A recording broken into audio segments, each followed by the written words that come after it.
এইবারে শুধু ফেয়ার পরীক্ষা হয়েছে, ফেয়ার পরীক্ষা হয়েছে।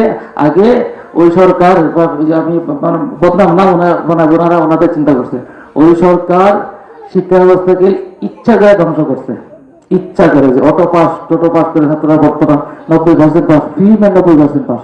এই বছর যেই একটু পরীক্ষা হয়েছে, সঠিক পরীক্ষা হয়েছে, ওই বেজে গেছে, ওই আবার কিন্তু ঠিক হবে, আবার লাইটে চলে আসবে।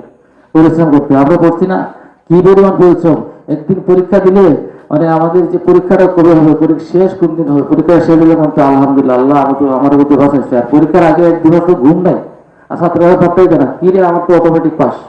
তো আপনারা তোমরা যারা সামনে আছো না, অটো পাসের চিন্তা করো না। বইগুলো আমি দেখছি, বইগুলো এত সুন্দর বই এখন, তোমরা যদি পড়ো এগুলা পড়লে এবারে আমি আমার বিশ্বাস, দৃঢ় বিশ্বাস, এগুলো পড়ে যদি ফলো করো, তোমরা ভবিষ্যতে একজন সুনাগরিক সুমানুষ হয়ে উঠবে।